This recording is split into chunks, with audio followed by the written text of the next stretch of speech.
नमस्कार दोस्तों। थंबनेल से पता चल गया होगा कि आज हम क्या सीखने वाले हैं। तो चलिए फटाफट सीखते हैं कि इस सूत्र को कैसे प्राप्त कर सकते हैं और सूत्र का यूज करके समीकरण को सॉल्व कैसे किया जाता है। अगर गुणनखंड करके समीकरण को सॉल्व करना सीखना है तो द्विघात समीकरण के पार्ट 2 वीडियो को देखकर सीख सकते हैं। तो आइए इस सूत्र का निगमन और सूत्र की सहायता से समीकरण को सॉल्व करना सीखते हैं। देखिए, सबसे पहले हम द्विघात समीकरण का मानक समीकरण लिख लेते हैं। देखिए, ax² plus bx plus c बराबर 0। यहाँ पर a नॉट इक्वल 0 है, ध्यान दीजिएगा। देखिए, इस चैप्टर में जितने भी सूत्र बनाए गए हैं सब इसी मानक समीकरण को बेस मानकर बनाए गए हैं। फिर हम किसी समीकरण को जब सॉल्व करते हैं तो वहाँ से a b c की वैल्यू निकाल कर सूत्र में अप्लाई करते हैं, फिर उसको सॉल्व कर लेते हैं। ठीक, क्लास 10 के विद्यार्थी थोड़ा ध्यान देंगे कि द्विघात समीकरण को हल करने के लिए कुल 3 विधि होती है। पहली विधि क्या है? गुणनखंड करके। दूसरी विधि क्या है? पूर्ण वर्ग बनाकर। तीसरी विधि क्या है? सूत्र द्वारा। लेकिन सिलेबस में केवल 2 विधि का वर्णन है। कौन कौन सी विधि? गुणनखंड विधि और सूत्र द्वारा। लेकिन द्विघात समीकरण को हल करने के लिए जो सूत्र हम यहाँ निकालने जा रहे हैं, दरअसल वह पूर्ण वर्ग बनाकर ही प्राप्त किया जाता है। तो अगर आप इस वीडियो को देख रहे हैं तो पूर्ण वर्ग बनाकर समीकरण को हल करना भी आपसे आ जाएगा। ठीक, तो चलिए शुरू करते हैं। देखिए सबसे पहले यहाँ पर देखते हैं x² का गुणांक कितना है। सबको पता है a है। तो हम क्या करेंगे, सबसे पहले a का 4 गुना कर देंगे। जब a का 4 गुना करेंगे कितना आ जाएगा? 4a आएगा। अब 4a का मल्टीप्लाई पूरे समीकरण में कर लेंगे हम। देखिए कैसे, यहाँ लिखेंगे 4a, फिर ब्रैकेट में क्या लिखेंगे? ax² plus bx plus c बराबर 0। अब हम 4a का मल्टीप्लाई पूरे ब्रैकेट में करेंगे। कैसे, कितना हो जाएगा ये? 4a² x²। 4a का bx में करेंगे कितना हो जाएगा? 4abx। 4a का जब c में करेंगे कितना हो जाएगा? 4ac equal 0। ठीक, अब देखिए पहले मानक समीकरण में जो ऊपर समीकरण है उसमें x का गुणांक कितना है? b है। x का गुणांक कितना है? b। अब हम b का स्क्वायर निकालेंगे। b का स्क्वायर कितना होगा? p² ही होगा। अगर हम आपसे पूछे 4 का स्क्वायर वो कितना होगा तो आप कहेंगे 4 चौको 16। 5 का कितना होता है? 5 चौको 25। लेकिन b का कितना होगा? b² ही होगा, क्योंकि b इंटू b जब करेंगे तो b² तो b² ही आएगा। तो अब b² को क्या करेंगे कि इस वाले व्यंजक में, इस वाले समीकरण में एक बार जोड़ेंगे, एक बार घटाएंगे। मतलब एक बार प्लस में लिखेंगे, एक बार माइनस में लिखेंगे। देखिए कैसे, 4a² x² प्लस 4abx। अब इसी के बाद लिखेंगे पहले प्लस b²। हमेशा ऐसे आपको भी लिखना है। फिर उसके बाद लिखेंगे माइनस b²। फिर ये उतार लेंगे, प्लस 4ac इक्वल 0। ठीक है, देखिए पूरा समीकरण मैं उतारा हूँ, मतलब पूरा समीकरण ये उतारा गया है, केवल b² प्लस में एक बार माइनस में लिखा गया है।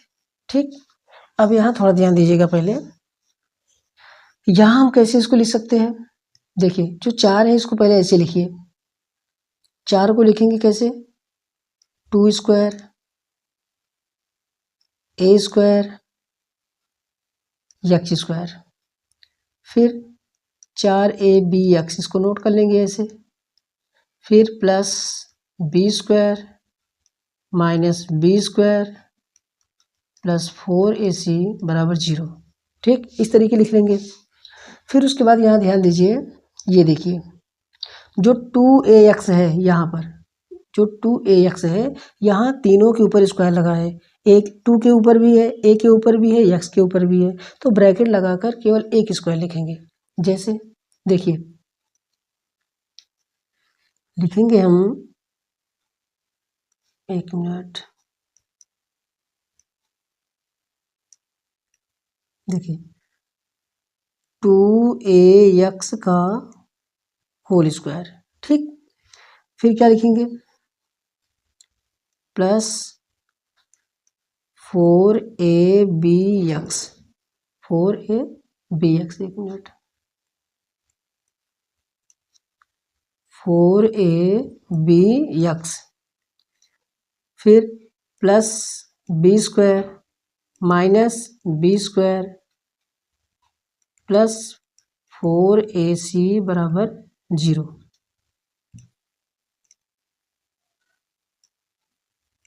ठीक, अब देखिए पहले यहाँ पर ध्यान दीजिएगा पहले कि ये तीनों पद देखिए, यहाँ से लेके यहाँ तक ये तीनों पद, क्या ये तीनों पद पूर्ण वर्ग बनाते हैं?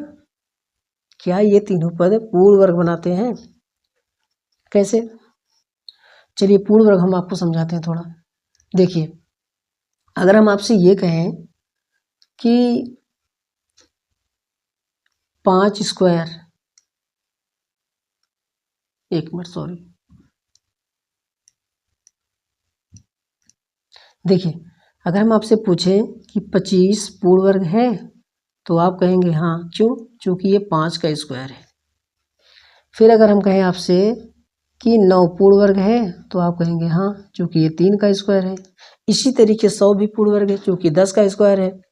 तो आप ये फिर बताइए कि क्या a square plus 2ab plus b square पूर्ण वर्ग है? तब क्या कहेंगे? हाँ, ये भी पूर्ण वर्ग है। क्यों? क्योंकि ये फार्मूला है किसका? a प्लस बी का होल स्क्वायर का। ठीक, तो अगर देखिए a प्लस बी का होल स्क्वायर, स्क्वायर तो बन गया ना, वर्ग के रूप में लिख दिया गया, तो ये पूर्ण वर्ग है। तो ये पूर्ण, लेकिन आप कैसे चेक करेंगे कि ये पूर्ण वर्ग है कि नहीं है?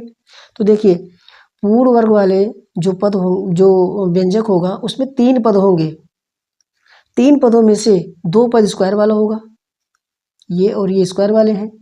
एक पद क्या होगा, 2 उसमें रहेगा और ये वाला a रहेगा, ये वाला b रहेगा। यहाँ देखिए a और b है। तो आप ऐसे चेक करेंगे कि 2 पद स्क्वायर वाले होने चाहिए। जैसे यहाँ पर देखिए, यहाँ पर देखिए ये वाला स्क्वायर वाला है, एक मिनट, ये देखिए ये स्क्वायर वाला है, क्या हो रहा है, ये स्क्वायर वाला है। देखिए 2ax का होल स्क्वायर लगा है। यहाँ पर देखिए b के ऊपर स्क्वायर है, तो 2 पद स्क्वायर वाले मिल गए।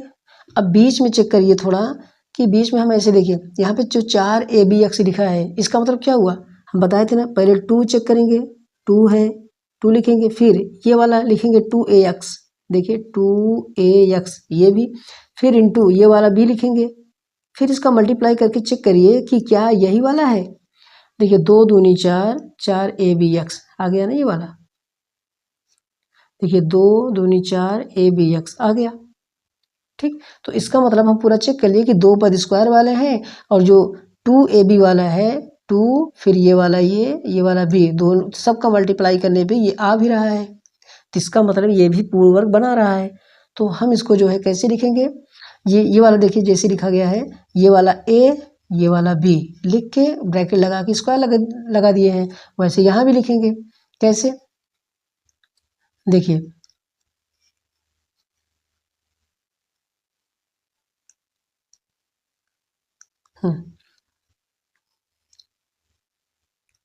देखिए तो हम लिखेंगे इस स्क्वायर का 2ax लिखेंगे, 2ax, फिर इस स्क्वायर वाला जो है b लिखेंगे प्लस b। अगर यहाँ पे प्लस वाला माइनस है, जैसे 4abx, ये देखिए 4abx, अगर ये जो है प्लस है तो यहाँ पे प्लस लिखेंगे, अगर माइनस है तो माइनस लिखेंगे। तो 2ax प्लस b ब्रैकेट लगाएंगे, फिर लगा देंगे स्क्वायर। ठीक, अब यहाँ पे देखिए ये जो इतना लिखा गया है ना, इसका मतलब क्या हुआ, ये यहाँ तक जो है पूरा लिखा गया है, यहाँ तक पूरा, ठीक। यहाँ ये तीनों पद मिलकर जो है इतना हो गया, ठीक। अब क्या बचा, माइनस बी स्क्वायर बचा है प्लस 4ac बचा है बराबर 0। अब देखिए पहले हमें यक्स की वैल्यू निकालनी है। जब यक्स की वैल्यू निकालनी है तो आपको पता है कि जितने भी पद यहाँ पर 2ab ये सब लिखे गए हैं सबको राइट हैंड की तरफ ले जाना है, बराबर के उस तरफ ले जाना है। तो सबसे पहले कौन ले जाए, कौन जाएगा, ये बी स्क्वायर जाएगा और 4ac जाएगा। तो चलिए देखते हैं, 2ax प्लस बी का होल स्क्वायर, जब हम बी स्क्वायर को वहाँ ले जाएंगे तो प्लस हो जाएगा, तो लिखेंगे बी स्क्वायर, 4ac जब जाएगा तो माइनस हो जाएगा, माइनस 4ac, ठीक। उसके बाद स्क्वायर ले जाएंगे, जब हम स्क्वायर ले जाएंगे तो आपको बताया गया है पहले से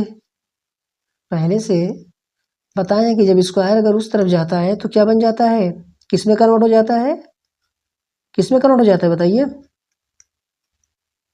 स्क्वायर जब उस तरफ जाएगा तो किस में कन्वर्ट होगा, रूट में। इस तरीके बी स्क्वायर माइनस 4ac, और यहाँ इसके पहले बताए थे कि रूट जब भी लगाइएगा तो प्लस माइनस जरूर लगाइएगा, ठीक। अब देखिए, अब हम b को उधर ले जाएंगे, देखिए 2ax प्लस b को जब उधर ले जाएंगे तो क्या होगा, देखिए 2ax बराबर, इधर प्लस b था, इधर प्लस b था, देखिए इधर प्लस b है, एक मिनट, देखिए इधर प्लस b है, जब उधर जाएगा तो माइनस b हो जाएगा, तो माइनस b उधर लिखेंगे हम, देखिए इधर लिखेंगे हम माइनस b, शुरू में ही लिख देंगे, फिर लिखेंगे प्लस माइनस, फिर अंडर रूट में क्या होता, बी स्क्वायर माइनस 4ac। अब हम यहाँ पर यक्स बराबर क्या लिखेंगे, 2a को कहाँ, 2a को उधर ले जाएंगे तो ये कहाँ जाएगा, नीचे आ जाएगा, तो minus b plus minus under root b square minus 4ac upon 2a, x बराबर आ गया। और हम आपको पहले ही बता चुके हैं कि जो मतलब कि अगर यक्स बराबर आ गया तो समझ लीजिए कि समीकरण हल हो गया। तो यहाँ पर देखिए पहले कि यक्स बराबर कितना आया, minus b plus minus under root में b square minus 4ac upon 2a, ठीक। यहाँ पर यक्स की दो वैल्यू आई है, एक प्लस में और दूसरा माइनस में आया है। इस तरीके हम प्लस माइनस को अलग अलग करके लिख सकते हैं, जैसे देखिए यहाँ पर लिख सकते हैं हम यक्स बराबर minus b plus under root में लिखेंगे B square minus 4ac upon 2a। जब माइनस वाला लिखेंगे तो क्या लिखेंगे, यक्स बराबर minus b minus under root में क्या लिखेंगे, B square minus 4ac upon 2a, ठीक। तो यहाँ पे यक्स की दो वैल्यू आई, और आगे चलकर जो है जब हम पढ़ेंगे ना तो इसी यक्स की दो वैल्यू को प्लस वाले को हम जो है अल्फ़ा का नाम देते हैं और बी वाले को बीटा का नाम देते हैं, ठीक। या प्लस वाले को अल्फ़ा का नाम देते हैं और माइनस वाले को क्या देते हैं, बीटा का नाम देते हैं। यही दोनों द्विघात समीकरण के मूल कहे जाते हैं। तो अल्फ़ा पहला मूल, बीटा दूसरा मूल, ठीक। अब चलिए देखिए, अब आपको पूर्ण वर्ग बनाना भी आ गया होगा। पूर्ण वर्ग बनाने के लिए हम क्या बोले हैं, सबसे पहले यक्स स्क्वायर के गुणांक का 4 गुना करेंगे, सबसे पहले यक्स स्क्वायर के गुणांक का 4 गुना करेंगे, फिर 4 गुना करने के बाद पूरे समीकरण में उसका मल्टीप्लाई कर देंगे, फिर यक्स का गुणांक कितना रहेगा, b, तो b का स्क्वायर निकाल के उसको एक बार प्लस में एक बार माइनस में लिखेंगे, फिर उसके बाद जो है पूर्ण वर्ग बनाकर समीकरण को हल कर लेंगे, मतलब यक्स का मान निकाल लेंगे, ठीक। यही पूर्ण वर्ग, मतलब ऐसे ही जो है पूर्ण वर्ग बनाकर समीकरण को हल करते हैं, ठीक। अच्छा देखिए, पूर्ण वर्ग जब बनाकर समीकरण को जब हल किए तो फार्मूला हमारा निकल गया क्या, ये देखिए फार्मूला क्या निकला, ये यक्स बराबर minus b plus minus under root b square minus 4ac upon 2a। इसी फार्मूले को सूत्र के रूप में जाना जाता है और इस सूत्र को क्या नाम दिया गया है? श्रीधराचार्य सूत्र। श्रीधराचार्य सूत्र। ठीक, चलिए हम आपको एक क्वेश्चन जो है इस सूत्र के माध्यम से लगाकर दिखाते हैं। ठीक, देखिए, चलिए सूत्र से समीकरण को हल करना। देखिए एक एग्जाम्पल लेते हैं, जैसे कि मान लीजिए ले रहे हैं 2x² प्लस 5x माइनस 12 बराबर 0। हम इसको सूत्र के द्वारा हल कर देंगे। देखिए गुणनखंड विधि से भी हल कर सकते हैं, तो एग्जाम में अगर आपसे गुणनखंड विधि से हल करने के लिए कह रहा है तो गुणनखंड विधि हल करेंगे। हम अपने पिछले वीडियो में जो है गुणनखंड विधि से समीकरण को कैसे हल करते हैं ये पुराने वीडियो में है, आप देख सकते हैं। ठीक, देखिए जैसे कि मान लीजिए अभी हम मानक समीकरण लिखे थे, क्या लिखे थे? ax² plus bx plus c बराबर 0। पहले उससे हम कंपेयर करेंगे, बताए थे आपको शुरू में ही कैसे कंपेयर करना है। देखिए कैसे, पहले हम क्या करेंगे, लिखेंगे यहाँ पर ax² plus bx plus c बराबर 0 से तुलना करने पर, जब हम तुलना करेंगे तो देखिए a बराबर क्या निकलेगा? 2, तो यहाँ लिखेंगे a इक्वल 2। b देखिए x के बगल 5 है तो x के बगल यहाँ क्या है? b, तो b बराबर क्या हुआ? 5। b बराबर 5। यहाँ देखिए c जहाँ पर है वहाँ c के बगल क्या है? देखिए इसमें भी 3 पद है, इसमें भी 3 पद है, तो आप तीनों पद को मिला लीजिए। जैसे ये वाला तीनों पद, फिर ये वाला तीनों पद, फिर ये वाला तीनों पद। तो यहाँ पर देख रहे हैं x² सेम है, तो a की जगह पे यहाँ पे 2 लिखा गया है। यहाँ पर देखिए b की जगह पे 5 है, यहाँ पे c है, c की जगह पे कितना है? -12। माइनस को नहीं छोड़ेंगे, ठीक है। तो कितना है? देखिए यहाँ पर माइनस है तो c बराबर क्या लिखेंगे? -12। तो ये कंपेयर हो गया, ये तुलना हो गया कि a बराबर निकल गया, b बराबर निकल गया, c बराबर निकल गया। अब हम श्रीधराचार्य सूत्र में इसको अप्लाई करेंगे। कैसे? चलिए देखिए फॉर्मूला क्या है? x बराबर -b plus minus √b² minus 4ac upon 2a। ठीक है, देखिए x बराबर, अब वहाँ पे b की वैल्यू कितनी थी? देखिए a की वैल्यू 2 है, b की वैल्यू 5 है, c की वैल्यू -12 है, तो a की वैल्यू 2 लिखेंगे, b की वैल्यू 5 लिखेंगे। देखिए तो b की वैल्यू कितना लिखेंगे? 5, ये हो जाएगा -5, एक मिनट, -5 प्लस माइनस, फिर लिखेंगे यहाँ पर b है तो लिखेंगे 5² -4। a की वैल्यू कितनी थी? a की वैल्यू कितनी है? 2, c की वैल्यू है -12। ठीक है, तो a की वैल्यू कितनी है? 2, c की वैल्यू है -12। इस तरीके लिखेंगे। फिर अपान 2a की वैल्यू कितनी थी? 2, यहाँ भी लिख देंगे। देखिए हर जगह वैल्यू लिख दिया गया। ठीक, देखिए b की जगह पे 5 लिखा गया, फिर b की जगह पे 5² हुआ, फिर 4, a की जगह पे 2, c की जगह पे -12, फिर 2a, 2 की जगह पे 2, a की जगह पे 2। ठीक, इसको हम करेंगे सॉल्व। अब जब सॉल्व करेंगे कितना होगा ये? देखिए तो ये सॉल्व करने में कितना होगा? x बराबर, देखिए x बराबर -5 प्लस माइनस अंडर रूट के अंदर क्या लिखेंगे? देखिए 5 × 5 = 25 माइनस, देखिए ये माइनस और ये माइनस जब मल्टीप्लाई होगा प्लस हो जाएगा, तो कितना हो जाएगा? 4 दूनी 8 और 12 × 8 = 96 अपान नीचे क्या होगा? 2 दूनी 4। ठीक, अब उसके बाद क्या करेंगे, -5 प्लस माइनस 25 और 96 को जोड़ेंगे कितना होगा, तो कितना होगा 6 5 11, 9 2 11 12 121 होगा। कितना 121। तो कैसे लिखेंगे हम, -5 प्लस माइनस x बराबर लिखेंगे -5 प्लस माइनस अंडर रूट 121 एक मिनट,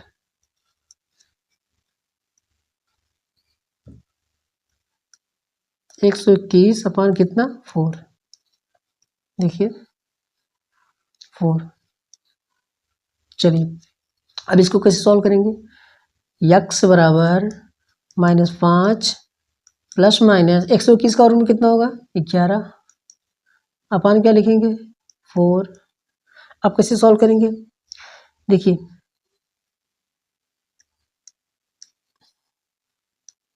यहाँ पर लिखेंगे x बराबर, तो -5 ही होगा। एक मिनट, यहाँ पे एक बार प्लस लेते हैं, चेक करेंगे। प्लस लेने पर लिखेंगे, प्लस लेने पर जब हम प्लस लेंगे तो x बराबर लिखेंगे -5 प्लस 11/4। तो 11 में से 5 जब घटाएंगे कितना आएगा 6 आएगा। तो x बराबर कितना आ जाएगा 6/4। तो इससे काट देंगे, 2 3 6 और 2 दूनी 4, तो x बराबर कितना आ जाएगा 3/2। ये पहली वैल्यू आ गई। और जब माइनस लिखेंगे तब -5 -11, देखिए x बराबर -5 फिर -11/4, तो कितना हो जाएगा x बराबर 11 5 कितना हो जाएगा 16। 11 5 कितना होगा 16/4, 4 चौको 16। x बराबर कितना आ जाएगा -4। तो इस तरह जो है x की 2 वैल्यू आ गई। कौन कौन सी आई, एक तो x बराबर -4 आया और एक कितना आया x बराबर -3/2। ठीक, एक आया x बराबर x बराबर 3/2 आया और एक वैल्यू कितनी आई x बराबर -4। इस तरह जो है हम सूत्र लगाकर जो है द्विघात समीकरण को हल कर सकते हैं। ठीक, चलिए हम आपको 2 इक्वेशन दे रहे हैं, 2 समीकरण दे रहे हैं, लगा के चेक करिएगा। ठीक, पहला दे रहे हैं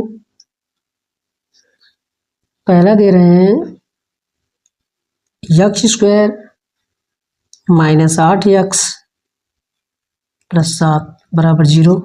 दूसरा है 3x² -8x + 5 = 0।